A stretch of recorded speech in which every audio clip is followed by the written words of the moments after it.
1 out of 4 diabetic adults in the world is now Indian. Cardiovascular disease is now India's leading cause of death, overtaking infectious diseases. This makes India a global leader in number of diabetes and heart disease cases. Obviously something you don't want to be a leader in. Makes you want to think, are Indian genetics cursed? Indians in general have very low fitness levels, which is also reflected in our athletic abilities. Otherwise, how would you explain a country of 1.4 billion people? We only have had 1 gold medal in Olympics in the 21st century, which requires conventional athletic prowess. Hello and welcome to my channel. If you compare South Asian population to other populations like European or African, this is how our genetics kind of compare with them. We tend to have higher body fat percentage. Indians in general tend to have lower testosterone level. And most Indians are a mix of ectomorph and endomorph, which means that it is hard for us to gain muscle mass and very easy to store fat. Which gives us this skinny fat look. Well, if you were to believe an Oxford study, they talk about this thing called the thrifty gene hypothesis.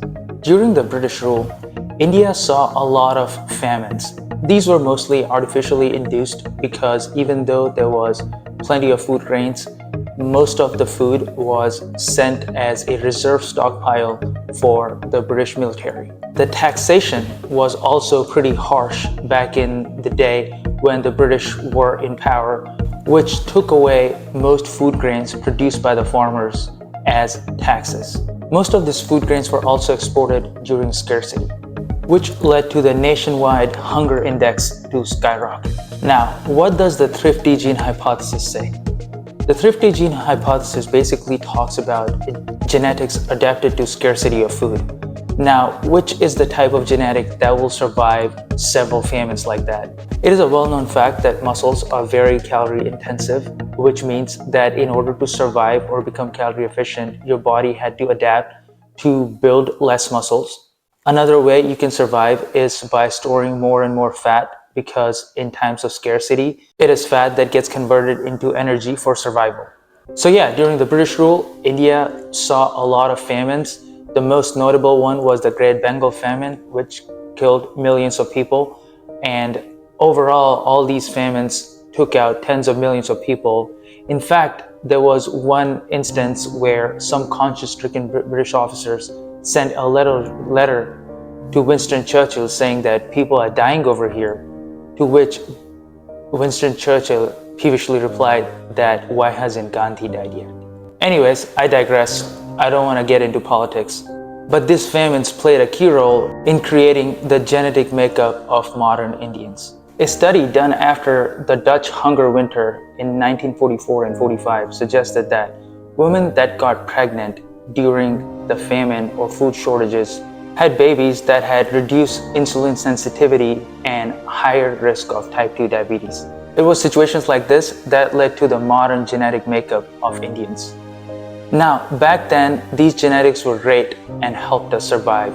But today, there's plenty of food, and this maladaptation in our genetics is the reason why there's such an increased number of diabetes and heart-related conditions in India. Indians tend to have high visceral fat, even at lower body mass indexes, and lower insulin sensitivity. You'll see super skinny Indians have diabetes and heart diseases because they carry a lot of visceral fat. Now, visceral fat, unlike the subcutaneous fat that usually is under the skin and is visible from outside, visceral fat tend to be deep within our organs, and increase on that puts pressure on our internal organs, leading to such diseases. This has led to the rise in TOFI phenotype. TOFI is an acronym for thin outside, fat inside.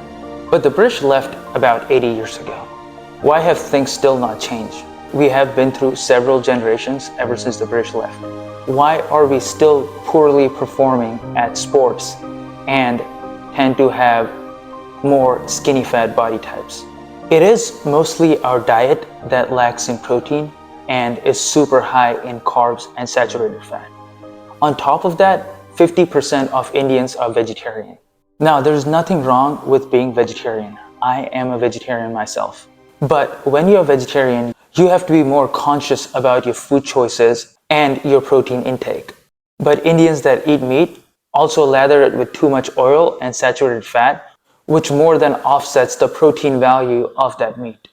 I have a dedicated video just on this topic called Skinny Fat Epidemic in India, which I'll link at the end of this video.